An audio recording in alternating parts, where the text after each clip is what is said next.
Amen, amen. Regardez votre voisin juste avec un sourire. À gauche, à droite, devant, derrière. C'est une manière de les saluer. Et lui, je suis heureux de te revoir. Moi personnellement, je suis très heureux de vous revoir ce dimanche matin. C'est toujours un bonheur de retrouver cette communion avec vous. Et ce matin, je prie le Seigneur que le fardeau qu'il a déposé sur mon cœur comme un message pour l'Église, que ce fardeau-là soit ôté et apaisé. Amen. Amen. Donc je prie que toi maintenant tu prennes ce fardeau et tu prennes le joug du Seigneur qui sont ses instructions. Ce matin je voudrais parler de l'offrande. Un peu comme nous en avons parlé depuis mercredi avec le pasteur Pati. Nous venons de terminer 3 soirées, cris de conquête, ayant pour grand thème les offrandes. Amen, amen. Et ce matin, dans le cadre de ce culte de bénédiction du mois, je voudrais encore une fois parler des offrandes. Je n'ai pas assisté au cri de conquête. Donc s'il y a des choses qui se répètent, alors comprenez que c'est Dieu qui insiste peut-être sur une chose. L'intitulé de mon message, c'est une offrande de distinction. Une offrande de distinction. Je vous invite à prendre vos Bibles et nous allons faire 2 lectures. La première est dans Genèse chapitre 4. Du premier verset au 7e. Et la seconde lecture c'est dans Malachie chapitre 1 verset 1 à 14.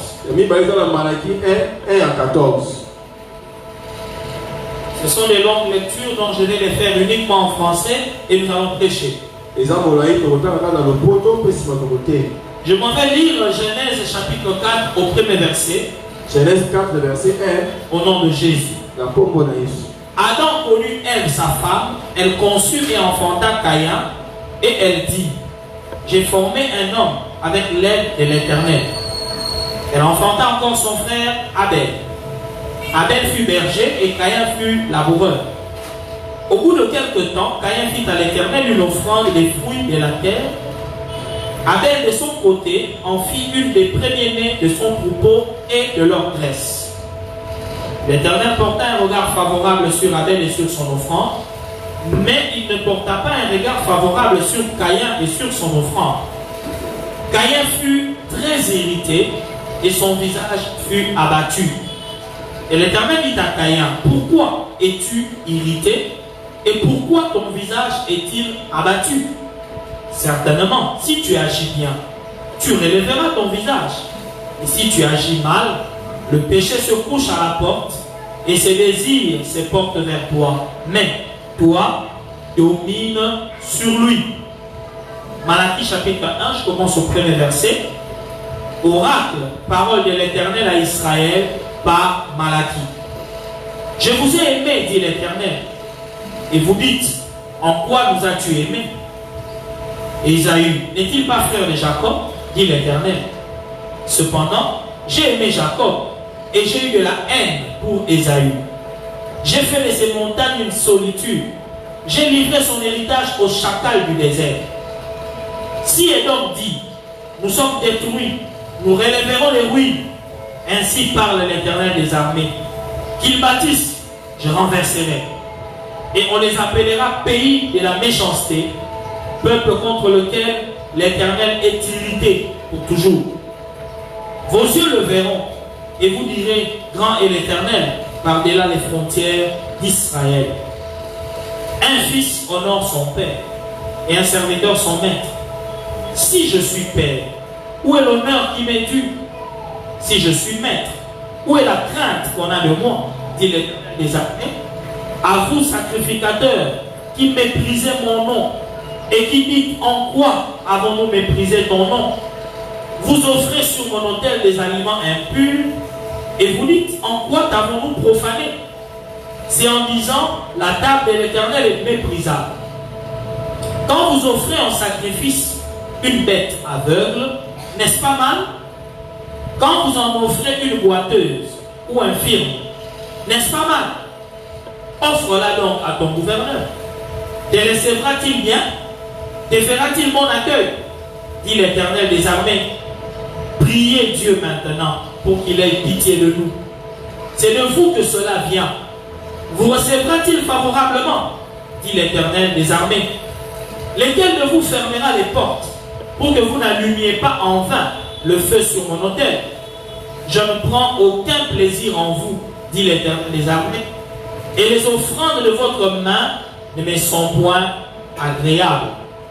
Car depuis le lever du soleil jusqu'à son couchant, mon nom est parmi les nations.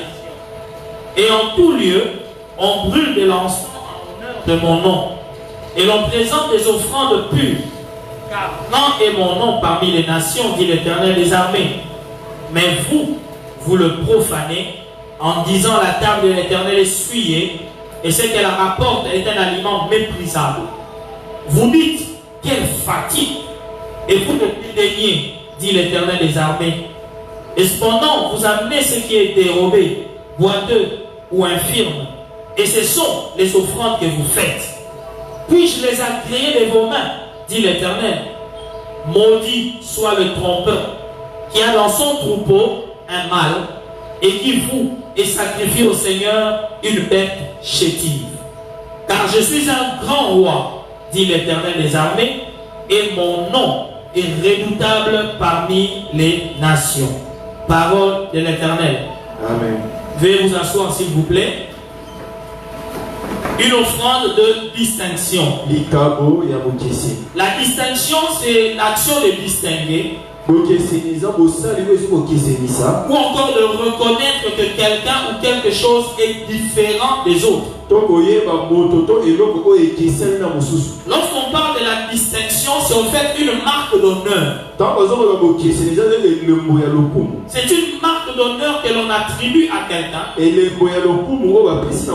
en reconnaissance d'un degré d'excellence qu'il a témoigné dans un domaine. Par exemple, dans les études, quand un étudiant fait plus de points que tout le monde et qu'il va au-delà des attentes même des professeurs, à l'école on peut dire qu'il a une application excellente, mais à l'université nous disons il a distingué. Donc il a reçu une cote de distinction. Donc la distinction c'est une marque d'excellence.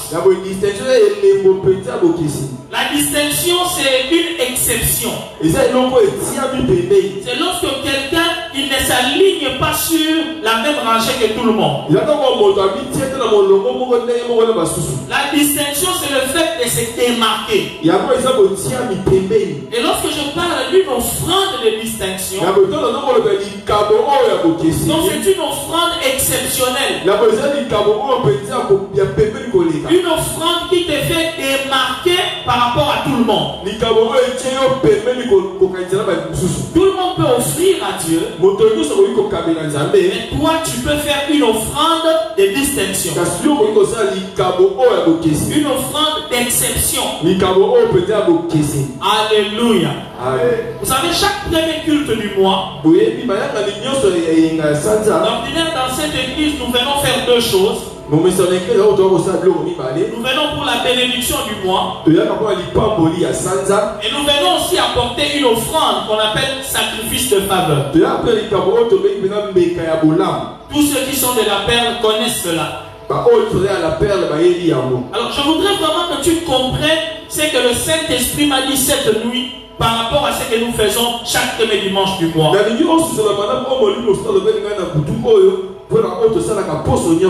Beaucoup d'entre nous, quand nous venons à ce culte, à ce premier dimanche du mois, nous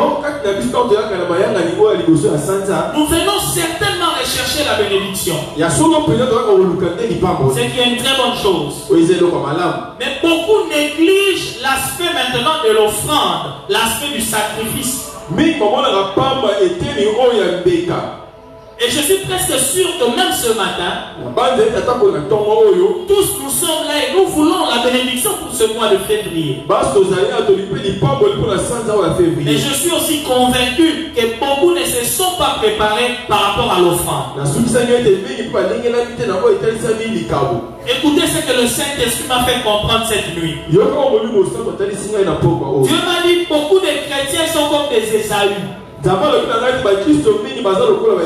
Ésaü qui est venu vers son père, il vient en retard. Parce que son frère Jacob a déjà pris la bénédiction. Et quand Ésaü arrive, il apprend que Jacob a déjà pris la bénédiction. Il commence à supplier papa. Papa, bénis-moi quand même. Mais Ésaü oublie une chose. La bénédiction était conditionnée par la consommation d'un repas. Papa avait dit, donne-moi à manger. Et mon âme soit heureuse. Alors je vais te bénir. Maintenant, Isaac a déjà béni Jacob parce qu'il a mangé la soupe de Jacob.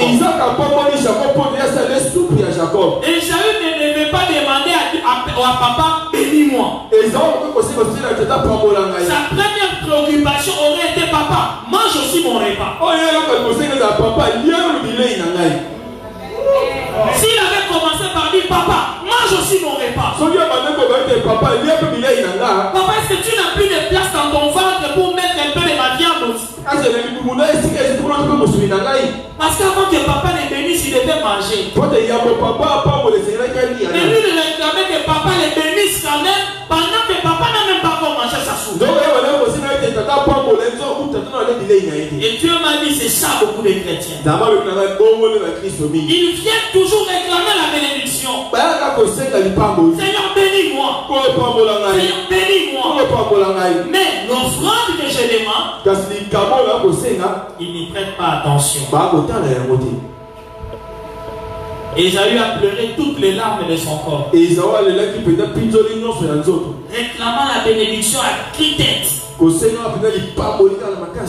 Mais le papa ne pouvait pas le bénir. Pas par mauvaise foi, parce que Esaü s'y prenait mal. Voilà la grande distinction entre Jacob et Esaü. Et pourtant ils étaient des jumeaux, hein? Nés le même jour. Et même quand vous lisez Malachie qu'on a lu là-bas, Dieu lui-même dit, j'ai aimé Jacob, j'ai haï Esaü. Et il proclame même des paroles choquantes envers Esaü. Il peu importe ce qu'Esaü peut faire, il va toujours échouer. Même moi, Dieu, je serai son ennemi. Mais Dieu bénit Jacob. Pourquoi Dieu fait ce distinguo? La clé de tout, c'était l'offrande. Parce que Jacob avait donné à son père un bon repas. Et papa a mangé, il l'a béni. Mais Esaü n'a pas procédé de cette manière. Alléluia. Alors nous allons parler de deux personnages de la Bible que vous connaissez très bien. Et aussi étaient probablement des jumeaux, Caïn et Abel. Amen, amen. Quand vous lisez Genèse 4, vous verrez qu'on présente Abel comme le frère de Caïn. Dans le même contexte que Dieu a dit Jacob n'est-il pas frère d'Ésaü? Mais on peut dire que Jacob a des bois Ésaü. De la même manière, la Bible présente Abel comme le frère de Caïn. Mais on peut dire que Abel au des bois Caïn. Ces deux personnages ont été les premières personnes à offrir quelque chose à Dieu.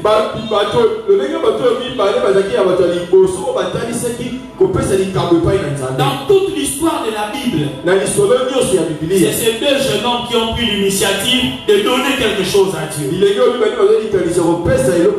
La première chose qu'on pouvait se demander, qui les a motivés ou instruits à faire cet acte-là? La Bible ne nous montre nulle part où Adam a offert quelque chose à Dieu.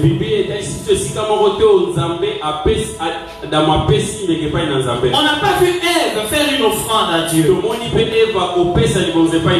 Pourquoi Caïn et Abel décident d'offrir quelque chose à Dieu? Certainement qu'ils ont reçu une instruction par rapport à l'offrande. Alléluia. Bien-aimés dans le Seigneur, retenez d'abord ceci. Il ne faut pas que vous trouviez les offrandes comme quelque chose de blessant, quelque chose qui embête ou qui vous ennuie quand on en parle.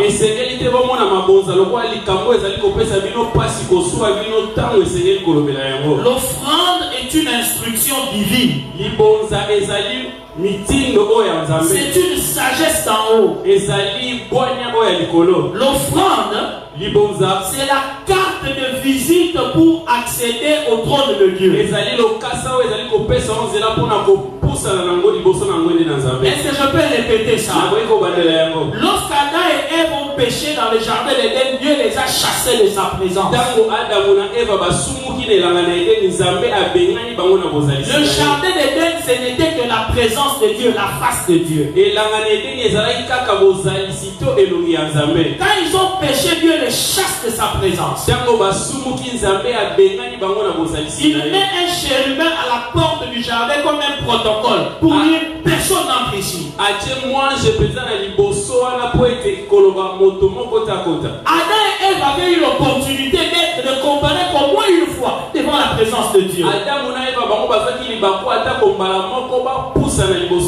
Et Caïn et Abel n'avaient pas eu cette opportunité.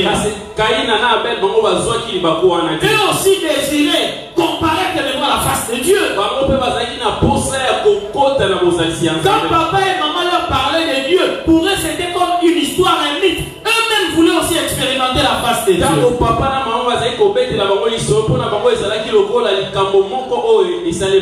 Alors ils se sont dit, nous devons solliciter une audience auprès de Dieu. L'audience auprès de Dieu s'obtient par l'offrande.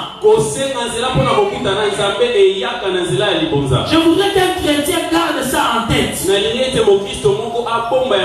Puisque même lorsque nous parlerons de l'offrande du Christ, de son corps, si aujourd'hui toi et moi nous pouvons comparer devant la face de Dieu, c'est parce que Jésus a donné son corps en offrande.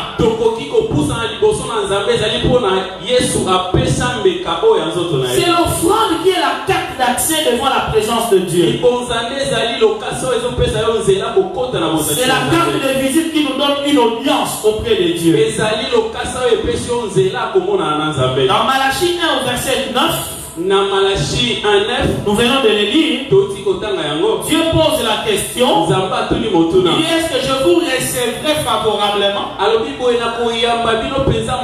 Parce que vous plaisantez avec les offrandes. Quiconque joue avec l'offrande, il se prive lui-même de rencontrer la face de Dieu.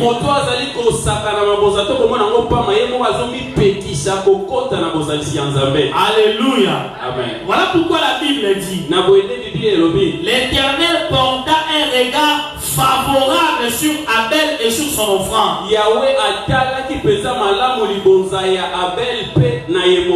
L'offrande a pour but d'attirer le regard de Dieu sur soi. Est-ce que je parle à quelqu'un ce matin? Si tu as besoin que le regard de Dieu se pose sur toi, que Dieu s'occupe de toi, qu'il s'occupe de ta vie, il n'y a pas deux moyens pour attirer le regard de Dieu. C'est l'offrande qui peut attirer le regard de Dieu sur toi. Alléluia. Amen. Et quand Dieu pose son regard sur toi, c'est un regard favorable. C'est-à-dire un regard de faveur. Voilà pourquoi nous parlons des sacrifices de faveur. C'est une offrande pour attirer le regard favorable de Dieu sur nos vies. Nous ne sommes pas les premiers à le faire.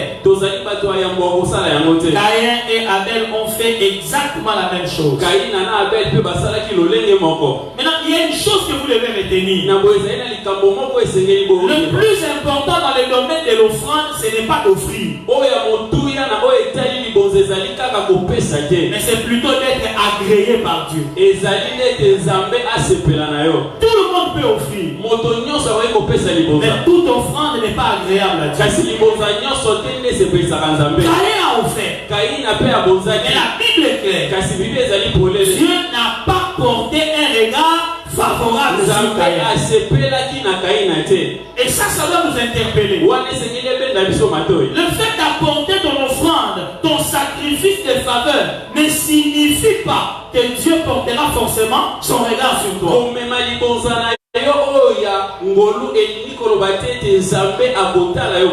Toute offrande n'est pas agréable à Dieu. L'offrande d'Abel a créé une distinction. Et nous devons chercher à comprendre pourquoi Dieu a porté un regard favorable sur Abel et non sur Caïn. Et pourtant Caïn aussi a offert. Alors s'il vous plaît, commencez déjà par enlever de vos têtes la pensée là de l'écodyme que Caïn avait offert des légumes pourris ou des fruits pourris. Enlevez ça.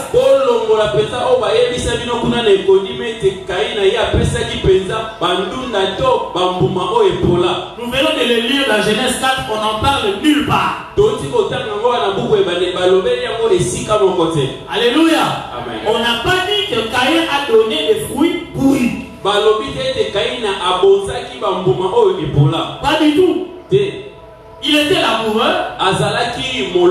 Il ne pouvait qu'offrir le fruit de la terre. Son frère était berger. Il a offert son troupeau. Mais il y a des choses concrètes qui ont fait que l'offrande d'Abel soit agréée et que l'offrande de Caïn ne soit pas agréée.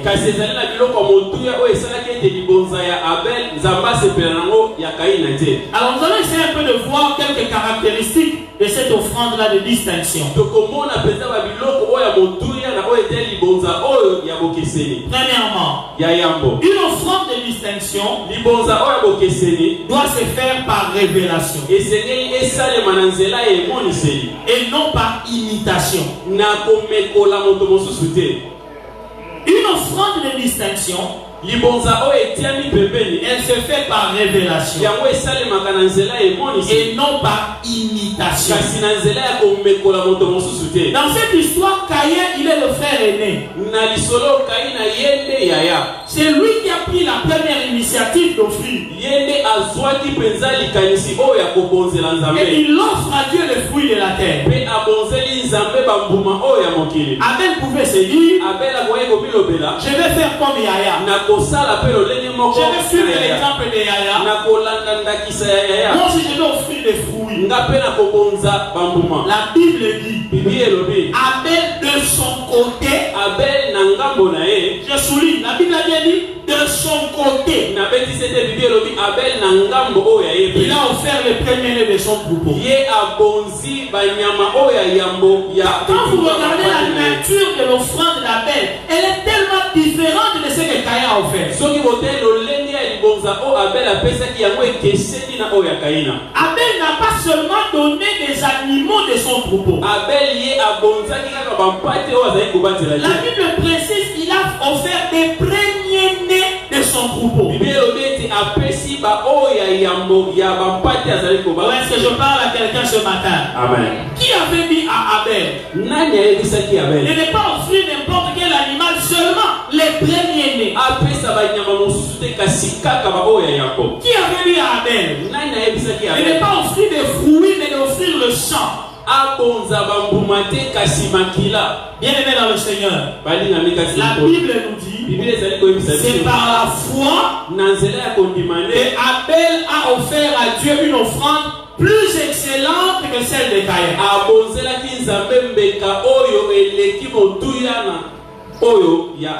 Oh, la foi vient de ses mots. Ça veut dire qu'Abel avait entendu quelque chose. Abel avait entendu une révélation. Il avait entendu une parole révélée. Que Abel, il faut offrir le sang. Il faut que le sang coule sur ton autel. Parce que c'est le sang qui a été souillé. C'est le sang seulement qui peut ôter les péchés. Sans effusion de sang, il n'y a point de pardon.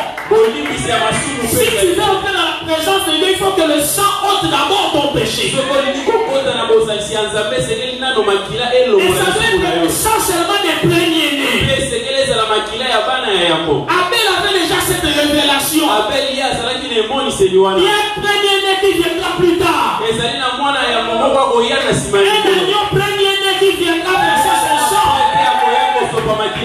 pour ôter le péché, afin que nous retrouvions la communion de Dieu. Nous sommes encore au jardin d'Éden, frère. Mais Abel a cette révélation. Caïn ne l'avait pas. Caïn a fait la révélation du fruit. Comme beaucoup jusqu'aujourd'hui. C'est le sang, bien-aimé, qui ôte les péchés. Voilà pourquoi vous verrez dans l'histoire de Caïn, même après avoir offert, Dieu continue à lui dire, le péché se couche là à la porte de ton cœur. Son péché n'était pas enlevé. Et pourtant il a offert.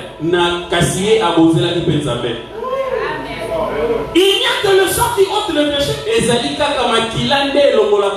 De la nature de l'offrande à donner doit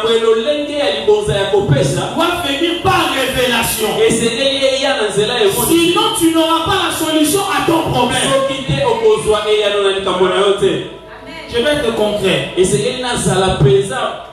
as un problème de travail. Tu as un problème de maternité. Tu as un problème de mariage. Tu veux la faveur de Dieu. Mais fais pas ce que l'autre a fait. Ce n'est pas parce que la maman l'a offert à la femme du pasteur un bagne que toi aussi tu vas offrir un bagne. Cherche la révélation de l'offrande que toi tu peux donner pour que ton problème soit solutionné. Les offrandes ne doivent pas être identiques. Ne copie pas l'offrande de l'autre seulement par imitation. Tu peux offrir une voiture parce que l'autre a donné une voiture. Et si lui a offert par révélation, il aura la solution à ton problème. Toi ta voiture est qu'elle est bien. Ce n'est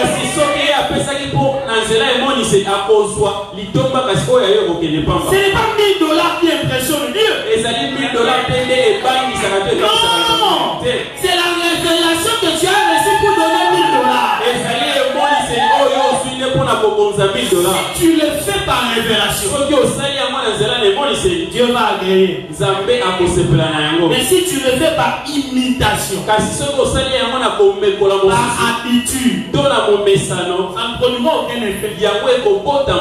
Voilà pourquoi beaucoup de gens, quand je parle des sacrifices de faveur le premier dimanche du mois, comme ils ne savent même pas que c'est une révélation, ils jouent avec. tu joues avec la révélation, bien aimé, tu n'en verras aucun résultat. Mais si tu comprends que ça c'est une révélation et que tu agis en fonction de la révélation et non par simple imitation, ton offrande sera une offrande de distinction. La deuxième des choses, l'offrande de distinction doit s'identifier au sacrifice de Christ. Une offrande de distinction correspond toujours ou encore s'identifie toujours au sacrifice de Christ à la croix. Écoutez bien aimé, la vraie et la seule offrande véritablement agréable à Dieu, c'est seulement le sacrifice de Christ.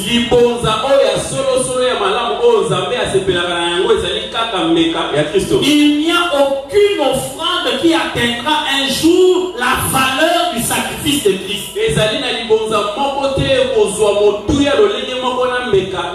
Même si un homme prenait 1000 milliards de dollars, il offre à Dieu, ces 1000 milliards de dollars n'auront jamais la valeur de l'offrande que Christ a donnée à son Père.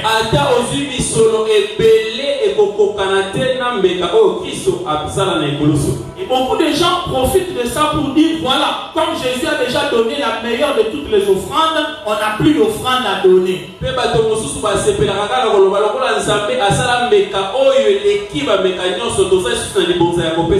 Ils ont créé toute une doctrine dessus pour décourager même les gens de donner les offrandes.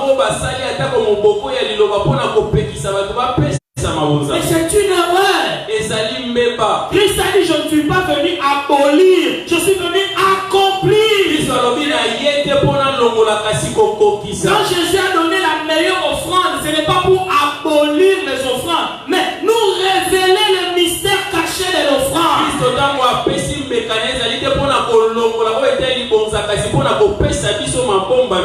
Alléluia. Chaque offrande doit révéler la nature de la personne de Christ, l'offrande que Christ a fait. Alléluia. Amen. Maintenant, comment était l'offrande de Christ? Christ, il s'est donné entièrement, totalement. Il s'est livré même à la mort. Alléluia. Amen. Quand tu offres à Dieu des miettes, c'est comme si tu es en train de dire que le sacrifice de Christ c'est vain, ce n'est rien.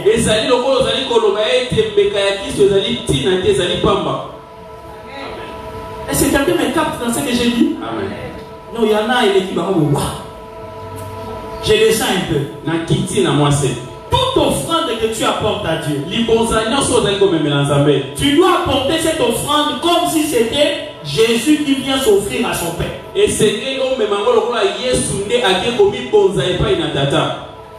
Cette offrande-là que tu portes, c'est Jésus que tu viens offrir au Père. Maintenant, examine le Jésus que tu amènes. Quelle valeur il a à tes yeux? Est-ce que Jésus peut vraiment avoir la valeur de 50 francs à mes yeux?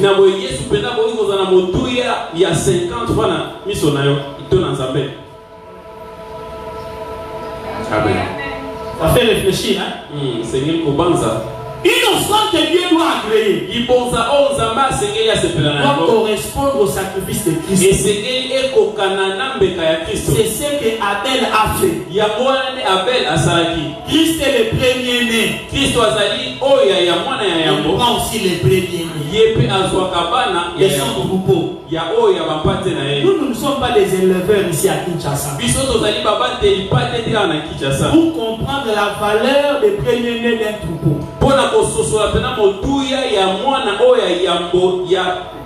élever des chèvres ou des moutons, c'est difficile. Tu peux prendre peut-être un petit agneau comme ça et il commence à grandir. Tu le nourris chaque jour, tu le gardes chaque jour, tu lui fais boire chaque jour. Elle devient une brebis. Et finalement la brebis tombe grosse et donne des petits. Ça peut te prendre des années de travail pour avoir les premiers fruits des entrailles de ta brebis. Et si tu n'avais que deux, une brebis et un, c'est quoi le masculin? Le bélier. Donc ton espoir c'est que ton troupeau se multiplie. La première portée seulement là qui fera que ton troupeau se multiplie, tu prends tout ça, tu vas donner à Dieu.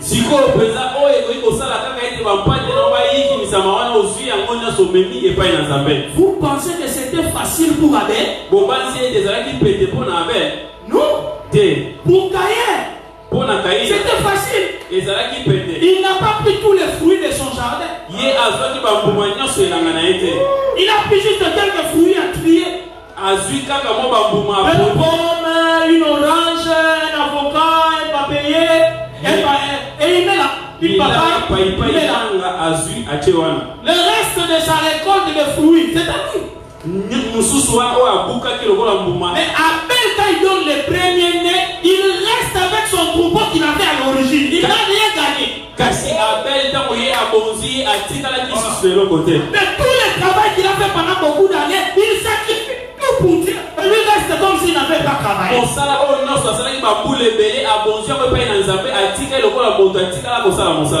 Est-ce que toi tu peux le faire? Il y a des gens qui attrapent un boulot. On lui paye son premier salaire. Qu'on appelle les prémices. C'est exactement le premier né. Et la Bible dit que les premiers nés là, les prémices, sont à l'Éternel. En réalité, un vrai chrétien, quand il reçoit son premier salaire, il n'enlève pas la Bible. Il prend tout. Il donne à l'Éternel. Amen. Maintenant, tu as fait 5 ans de chômage. Tu ne sais pas comment toucher un salaire.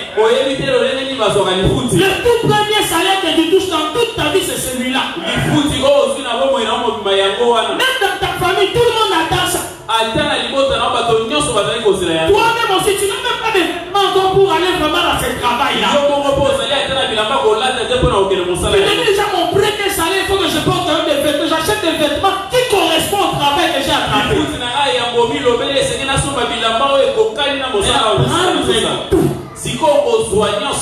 Donnez à l'Éternel. C'est ce qu'Abel a fait. Et l'Éternel l'a regardé favorable. Est-ce que nous faisons ça? Et nous crions. Oh Dieu, bénis-moi. Et quand Dieu regarde, il dit espèce de Caïn. Tu me donnes des fruits. Tu gardes toute la récolte pour toi. Alléluia. Amen. Toute offrande agréable, la distinction, c'est une offrande qui s'identifie au sacrifice de Christ.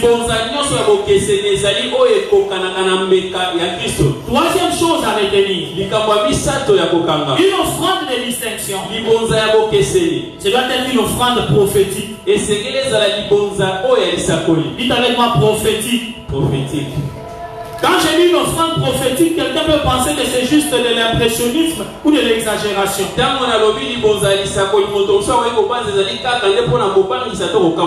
Mais retenez ceci. Votre offrande, c'est une prophétie de votre futur. Amen. Votre offrande, c'est une prophétie de votre futur. La Bible dit qu'on ne moissonne que ce qu'on a semé. Tu sèmes aujourd'hui, tu vas moissonner selon ce que tu as semé. Donc l'offrande que tu donnes, c'est la prophétie de ton futur. Est-ce que c'est clair? Est-ce que vous savez pourquoi Caïn a véritablement tué Abel? Il y en a qui ont toujours la mentalité de l'éconime et du film. Ils se disent pendant qu'ils brûlaient là leur sacrifice sur l'autel, la fumée d'Abel est montée tout droit. Et la fumée de Caïn faisait que se dissiper comme ça. Mes amis, soyons sérieux.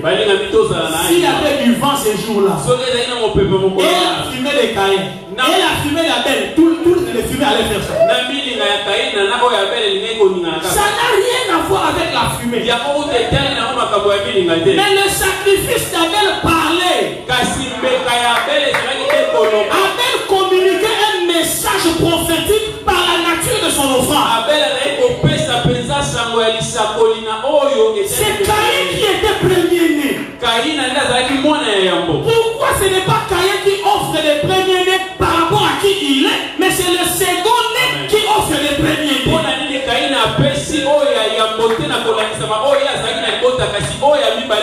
Abel était notre Jacob. Le mec de Jacob a cherché le droit de naissance dès le début. C'est ce qu'Abel a fait. L'histoire de Jacob et Ésaü, ce n'est que le remix de Caïn et Abel. Abel cherchait le droit de naissance. Il voulait devenir le premier-né. Parce qu'on moissonne selon ce qu'on sème. S'il sème le premier-né, c'est parce qu'il va moissonner le droit de naissance. Et Caïn avait compris. Amen. Il ne s'est pas fâché envers. Il ne s'est pas fâché à cause de la fumée. Non. C'est dit, tiens,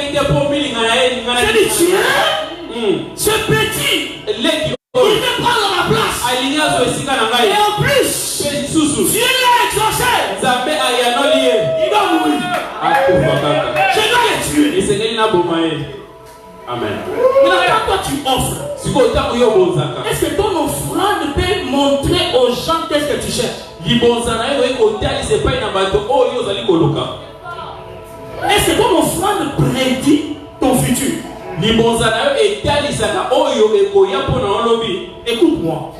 Si dans ta vie tu prédis d'être un homme qui touche des dollars, mais comment ça semer des dollars? Comment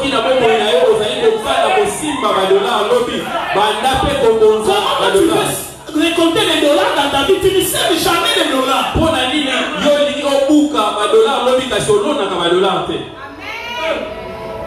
Pratique, hein? La récolte doit correspondre à la nature de la sémence.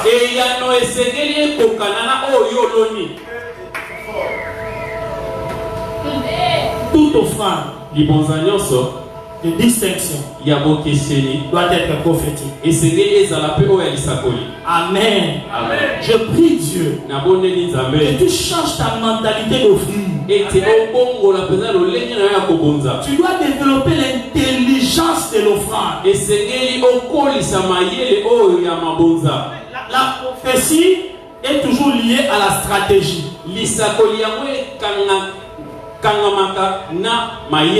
Je ne vais pas donner un cours de prophétisme ici, mais écoutez-moi. Tu peux recevoir toutes les bonnes prophéties de Dieu dans ta vie. Si tu n'es pas un homme de stratégie, tu mourras avec les prophéties. Tu mourras avec les prophéties. Si David devait attendre que l'huile là qu'il avait reçue chez Samuel agisse d'elle-même, David serait devenu le premier roi de la forêt. Yahwehra Yaliboso. Amen. Fallait que David. Amen. Comment un homme qui a reçu l'onction pour régner sur les hommes passe toute sa vie en forêt? ntango na ye na zamba tu vas régner sur qui? Le bon. akokonza banani Voilà pourquoi les jours où na boyende mokolo oyo il a vu que je dois aller aider mes grands frères à donner la nourriture. J'ai dit, amoni mokolo esengaki asunga le lieu où la royauté traîne, c'est ici. esinga kozwa bokonzi ngwendende awa. Je ne peux pas rater cette occasion, sinon je rentre en brousse. Na kozanga penza libako te soki te na kozonga na zamba. Je vais faire. Amen. Apprends à être prophétique dans la vie. Yekola kozala moto akisakoli na bomoi. Être prophétique, c'est être stratégique. Kozala moto akisakoli ezane moto azala ba mayele moko boye. Tu fais le mariage? Est-ce que tu ne peux pas identifier un peu les mariés qui sont autour de toi? Et prier le Seigneur. Seigneur, qu'est-ce que moi aussi je peux offrir pour que j'accède moi aussi au mariage? Dieu peut te donner une petite stratégie. Les stratégies de Dieu, des fois, c'est bête. Isaac a dit, fais-moi seulement de la soupe, je mange. Tu reçois le droit d'aînesse. Soupe. Et puis ça moutou, droit d'aînesse. La stratégie que Dieu peut te donner. Ça peut être apparemment bête. Dieu peut te dire seulement, achète seulement un ventilateur, mais à l'église. C'est fini. Et là, n'explique même pas aux gens. Puisque toi tu veux avoir un bureau climatisé, tu fais un acte prophétique, tu sèmes.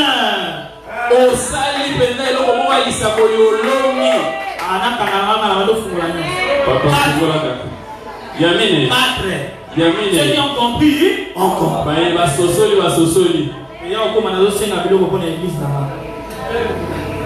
L'offrande doit être sanglante. Il y a une différence entre l'offrande et le sacrifice. Le sacrifice est une offrande sanglante.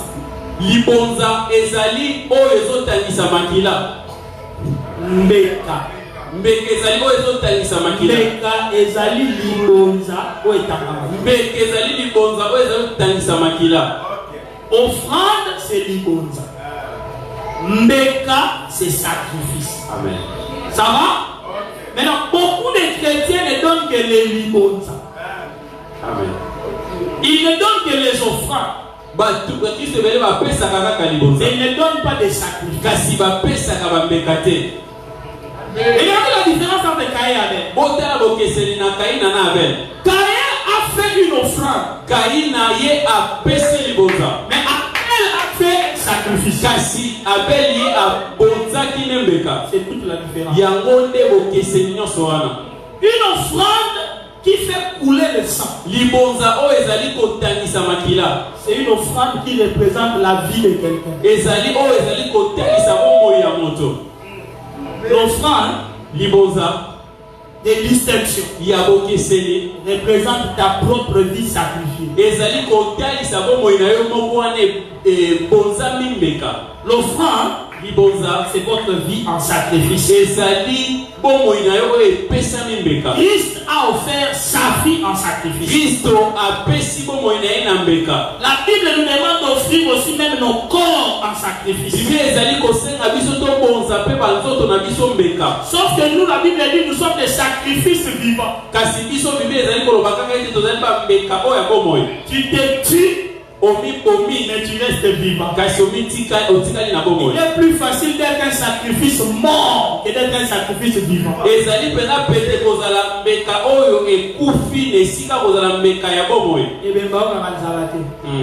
Amen. Et mon gars, je me dis, il fallait la après sur à Koufi Nzala. Au terme, et au lieu à Koufi Nzala. Il est mort. Mais pas mort de mourir. Et il reste quand même vivant. Mais la mort est en train d'agir dans son ventre. Parce qu'il t'a donné ce qui pouvait amener la vie dans son ventre. Quelqu'un me capte?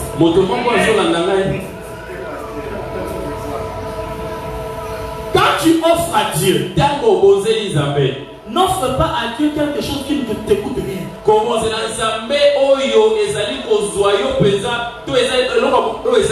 Quelque chose qui n'a pas de valeur. Parce que je l'ai dit, l'offrande là, ça doit représenter ta vie. Si tu donnes une offrande qui n'a aucune valeur, déjà tu es toi-même en train de dire que ma vie n'a pas de valeur.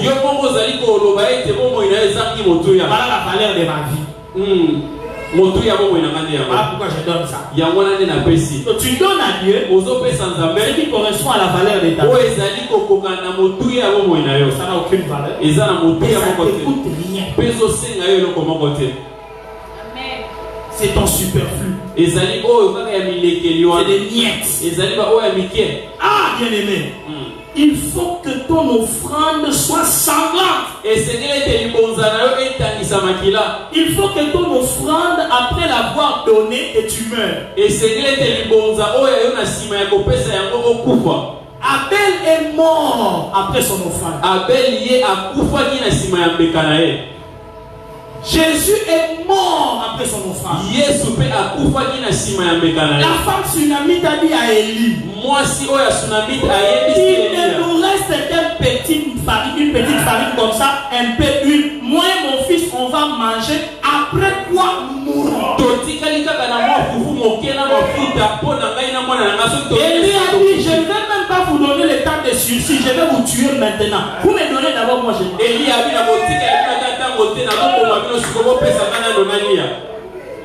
La femme disait, on va manger aujourd'hui. Mais demain, on meurt. Elle dit non. Demain c'est trop loin. Je vais vous tuer seulement maintenant.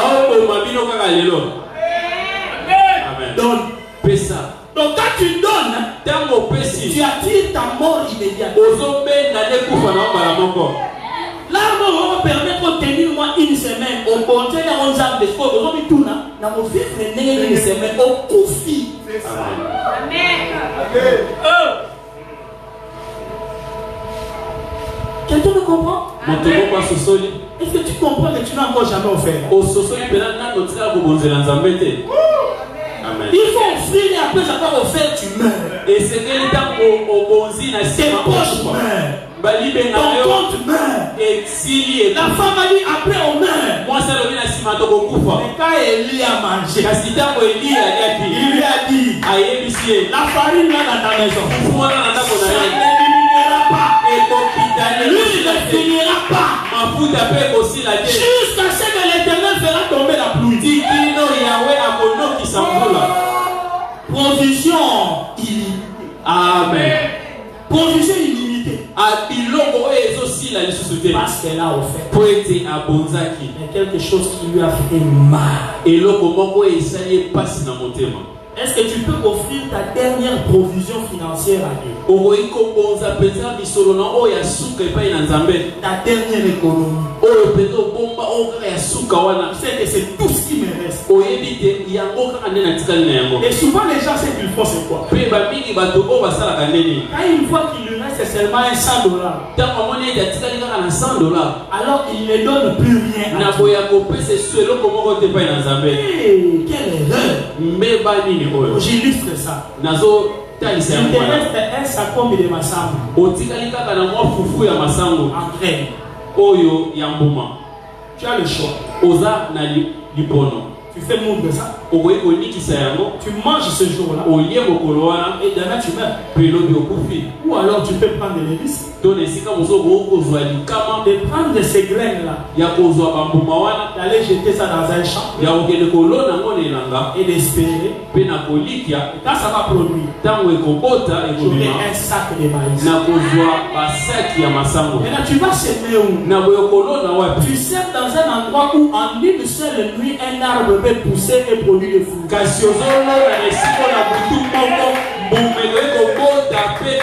Dans la présence de Dieu, na bozalisi ya Nzambe un bâton sec comme le bâton d'Aaron anime tout. nzete oyo ya kokauka lokola ya Arona. Les gens n'ont jamais compris que le bâton sec d'Aaron c'est l'offrande. bato mingi basosola ete nzete oyo ya kokauka ya Arona ezali nde liboza. On n'a pas planté ça. balonaki yango te, On a fait dormir ça comme ça. balalisaki yango kaka na se. Pour qu'un arbre pousse, les racines Amen. doivent entrer dans la po terre. ete nzete ekola bamisisi esengeli Mais cet ekota na mabele. arbre-là, on n'a pas planté. Les racines ne sont pas entrées en terre. kasi nzete wana balonaki te misisi ekotaki na mabele te. Les bôtes, Amen.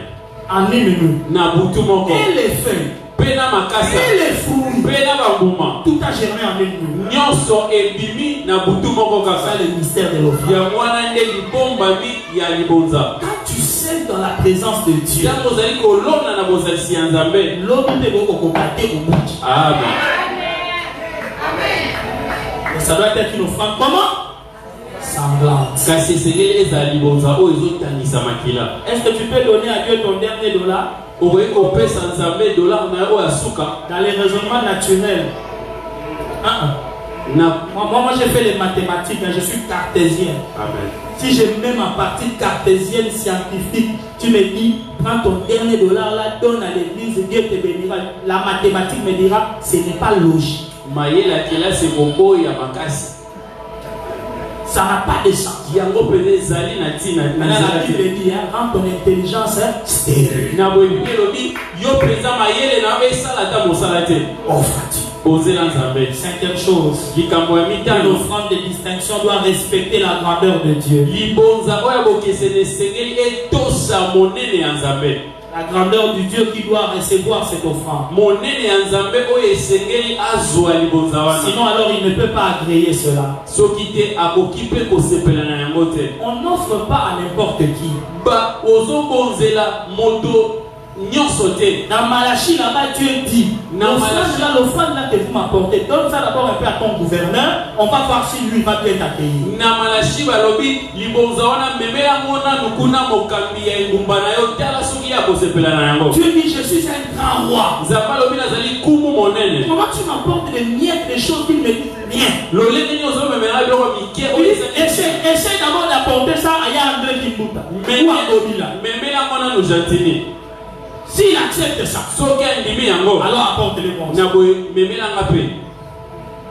Quand tu offres, soki ozali kobonza sache à qui tu offres. yeba nani nde Le ozobonza. malheur, c'est que les gens croient donner au pasteur. likambo ya pasi ezali bato bakanisaka azopesa mobateli Jusqu'aujourd'hui, ti kino lelo. l'argent que tu donnes à l'église, mbongo oyo ozali kopesa tu penses donner au pasteur. ozobanza kopesa yango nde Vous babateli. écoutez les gens qui vous disent, nous enrichissons les pasteurs. okoyoka bato koloba tozompwamisa babateli.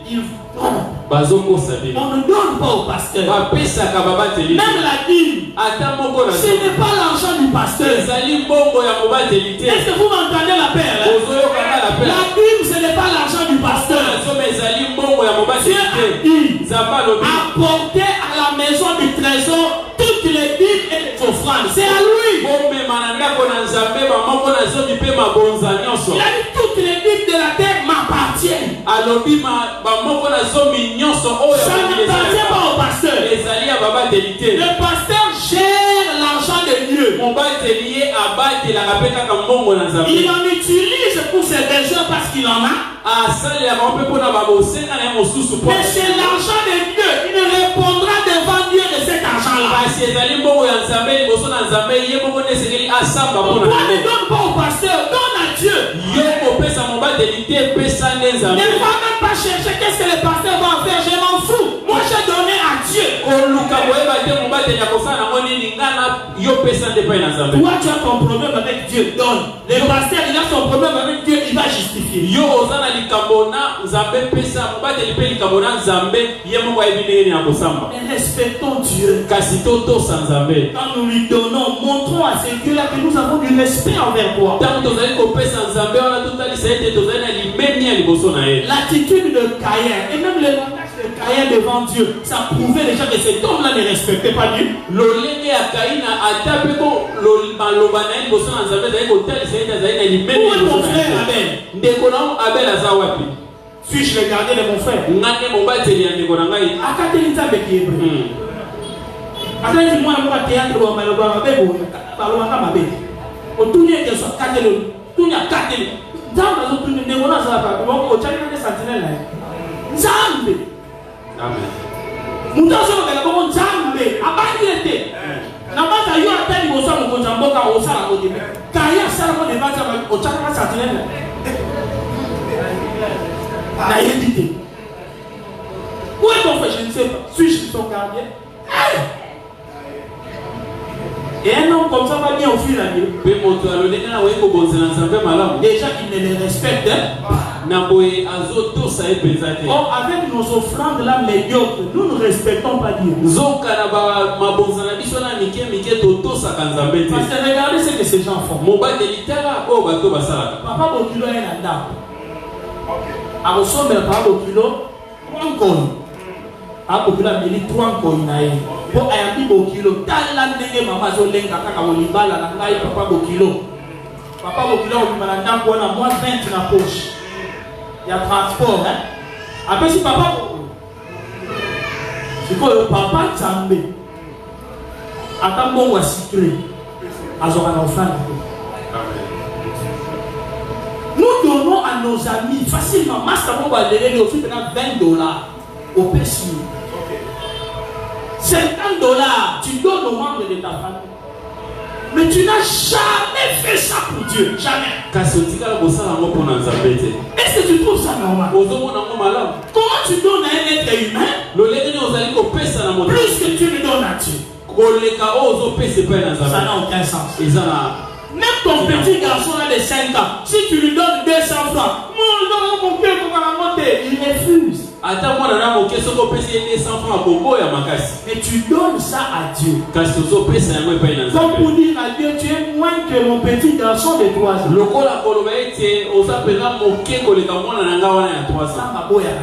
Amen.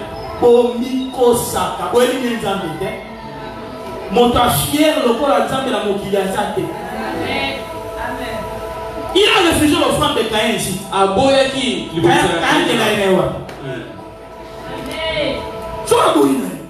Tu viens avec ton offrande. Le problème c'est que moi, pasteur, je ne sais pas si Dieu a accepté, si Dieu n'a pas accepté. Nous on prend seulement la corbeille. Mais toi tu as donné dans la corbeille, mais Dieu a dit au péché. Amen. Qui paie? Nani azobongisa. Il y a des gens qui rient quand je dis ici, quand vous avez fait ça,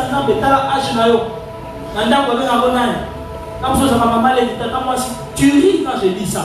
Mais pense un peu à qui tu es et à qui tu donnes. Avant dernière chose, l'offrande doit avoir de la graisse. Dites avec moi la graisse. La Bible est claire. Abel a pris les premiers-nés de son troupeau et leur graisse. Parce que je me suis posé la question, pourquoi la Bible a précisé? On pouvait seulement dire qu'il a offert à Dieu les premiers-nés de son troupeau. Mais on précise et leur graisse. C'est-à-dire c'était pas les premiers-nés chétifs. C'était les premiers-nés qui avaient de la graisse. Et vous savez, à l'époque, on utilisait la graisse des animaux pour faire de l'huile. Quand on tient l'animal, la peau servait pour les vêtements. L'huile de la graisse là servait à fabriquer de l'huile qu'on pouvait utiliser et préparer l'animal. Mais Abel n'a rien enlevé. Il a pris une bête. Papa, bon matin ma foute, on s'est piloté dans ma foute à toi. Il donne à Dieu une offrande grasse. Ce n'était pas des miettes. Ce n'était pas des bêtes chétives. Dieu a dit dans Malachie, vous me donnez des bêtes chétives en offrande. Des bêtes de mauvaise qualité. Dieu tient compte de la qualité de l'offrande. Dans Marc 12 au verset 44, Jésus est en train de condamner des gens qui ont donné à Dieu de superflu. Il dit cette femme-là a donné des choses nécessaires, mais les autres ils ont donné de leur superflu. Je voudrais dire à quelqu'un, si tu es Jacob, tu ne vivras jamais le miracle de multiplication de ton troupeau, des bêtes grasses, si tu n'apprends pas à donner aussi des bêtes grasses.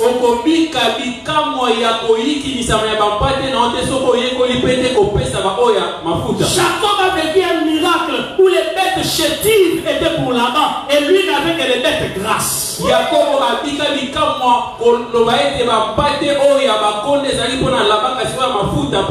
Parce qu'à la base, lui aussi avait donné une offrande grasse. Lisez l'histoire de Jacob, vous verrez que sa maman avait précisé quelle nature d'animal il devait prendre dans les troupeaux pour venir donner à papa à manger.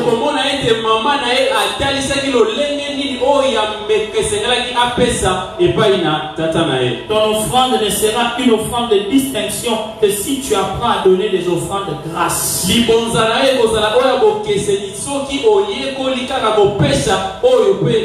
J'insiste, ne donne pas à Dieu des restes.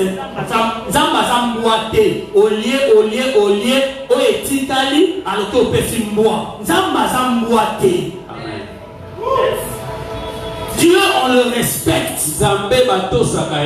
Les mamans qui sont ici, je ne sais pas si les jeunes mamans connaissent ça.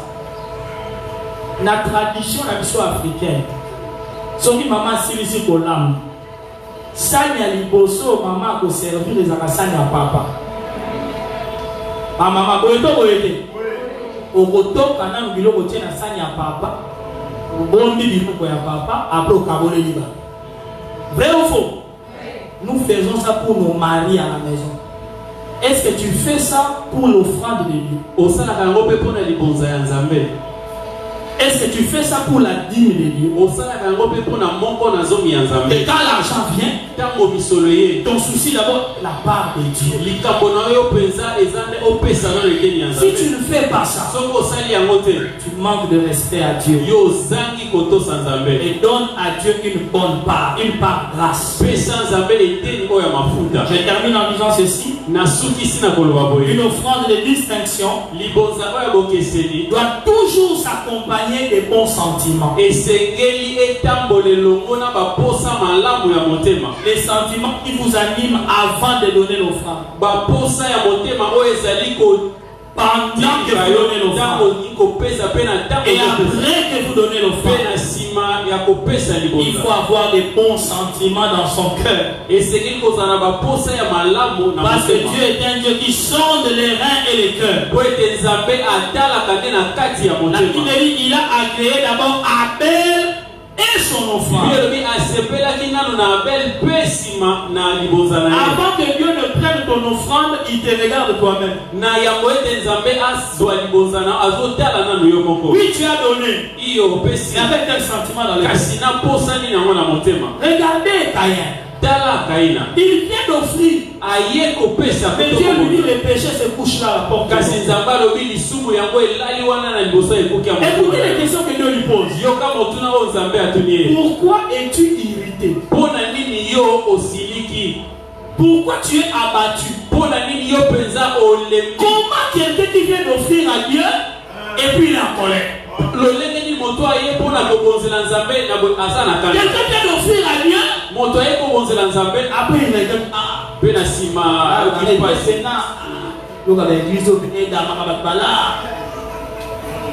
ton cœur est abattu après avoir offert.